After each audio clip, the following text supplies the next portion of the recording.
मैं colonel Sophia Qureshi और मेरे साथ विंग कमांडर व्योमिका सिंह आज आपको 6 से 7 मई 2025 की रात 1:05 से 1:30 बजे के बीच भारतीय सशस्त्र बलों द्वारा अंजाम दिए गए ऑपरेशन सिंदूर के बारे में जानकारी देंगे। ऑपरेशन सिंदूर 22 अप्रैल को पहलगाम में हुए विभत्स आतंकवादी हमले के शिकार मासूम नागरिकों व उनके परिवारों को न्याय देने के लिए लॉन्च किया गया था। इस कार्रवाई में 9 टेररिस्ट कैंप्स को टारगेट किया गया और पूरी तरह से इसे बर्बाद किया गया। पाकिस्तान में पिछले 3 दशकों से टेरर इंफ्रास्ट्रक्चर का निर्माण हो रहा है। इसमें recruitment, indoctrination centres, training areas व लॉन्च पैड शामिल थे, जो पाकिस्तान और पाक अधिकृत जम्मू कश्मीर POJK दोनों में फैले हैं।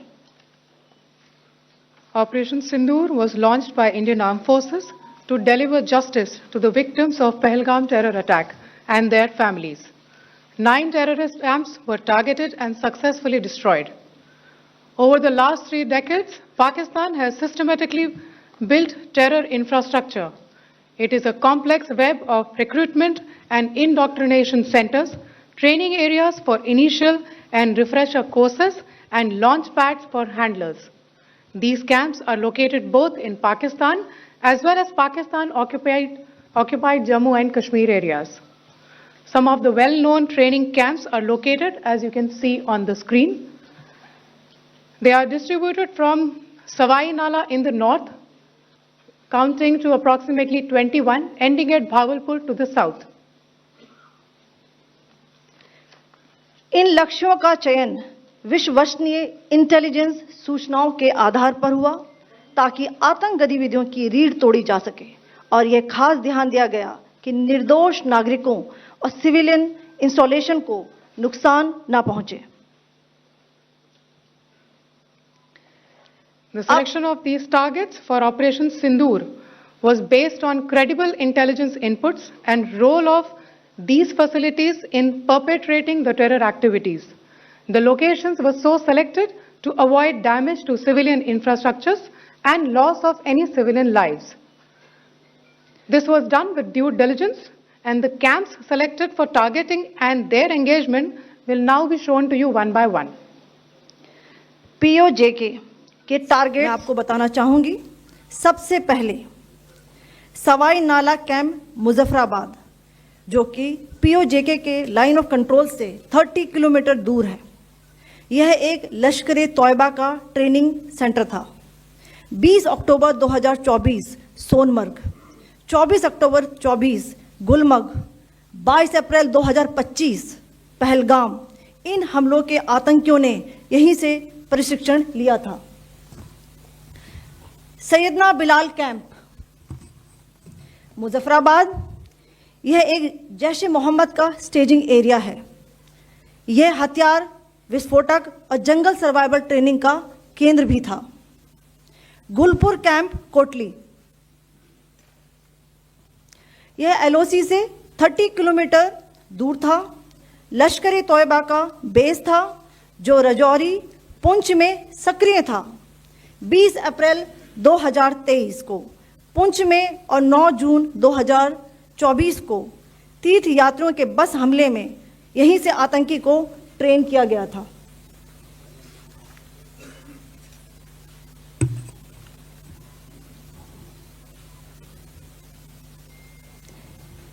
बरनाला कैंप बिम्बर, यह LOC से 9 किलोमीटर दूर है।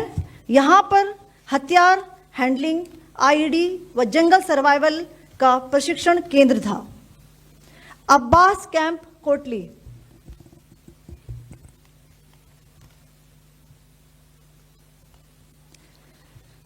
यह LOC से 13 किलोमीटर दूर है। लश्कर तौयबा का फिदाइन यहाँ तैयार होता था। इसकी कैपेसिटी 15 टेररिस्ट को ट्रेन करने की थी।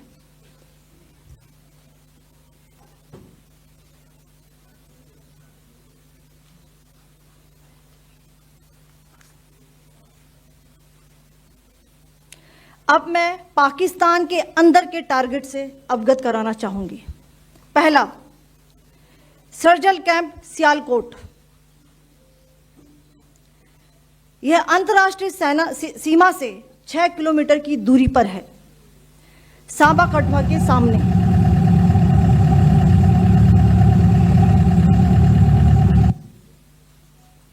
मार्च 2025 में जम्मू एंड कश्मीर पुलिस के 4 जवानों को की जो हत्या की गई थी, उन आतंकवादियों को इसी जगह पर ट्रेन किया गया था। दूसरा, महमूना जाया कैंप सियालकोट। यह 18 से 12 किलोमीटर आईबी से दूर था। हिजबुल मुजाहिदीन का बहुत बड़ा कैंप था। यह कठुआ जम्मू क्षेत्र में आतंक फैलाने का नियंत्रण केंद्र था। पठानकोट एयरफोर्स बेस पर किया गया हमला भी इसी कैंप से प्लान और डायरेक्ट किया गया था। मरकज ताइबा मुरीद के, यह आईबी से 18 से 25 किलोमीटर दूरी पर है। 2008 के मुंबई हमले के आतंकी भी यहीं से प्रशिक्षित हुए थे। अजमल कसब व डेविड हेडली भी यहां ट्रेन हुए थे।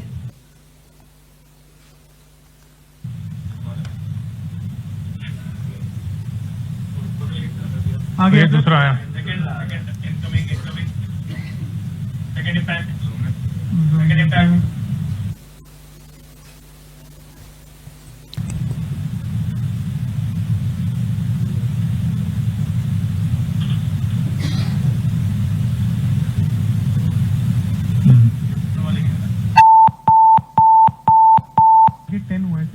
टारगेट 10 हुआ, एंक्लोजर सेम ही है। 7 it is hit the target. हाँ हाँ।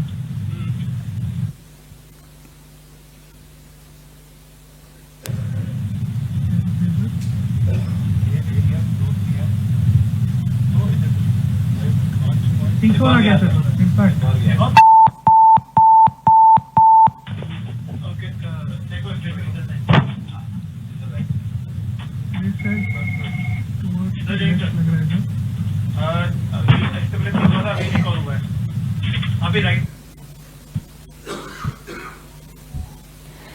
मरकज सुभान अल्लाह भावलपुर, यह इंटरनेशनल बाउंड्री से 100 किलोमीटर दूर है। जैश ए मोहम्मद का मुख्यालय था। यहाँ पर रिक्रूटमेंट, ट्रेनिंग व इंडॉक्ट्रिनेशन का केंद्र भी था। शीर्ष आतंकी अक्सर यहाँ आते थे। मैं आप सबको बताना चाहती हूँ कि किसी भी सैन्य ठिकाने का निशाना नहीं बनाया गया और अभी तक किसी तरह की नागरिक क्षति की रिपोर्ट नहीं है। धन्यवाद। जय Hind. The strike on the terror camps were undertaken through precision capability, as shown to you. A niche technology weapons with careful selection of warheads was ensured so that there will be no collateral damage. The point of impact in each of the target was a specific building or a group of buildings. All the targets were neutralized with clinical efficiency, and the results reiterate the professionalism of the Indian Armed Forces in the planning and execution of their operations. No military establishments were targeted. India has demonstrated considerable restraint in its response. However, it must be said that the Indian Armed Forces are fully prepared to respond to Pakistani misadventures, if any, that will escalate this situation. Jai Hind, and thank you very much.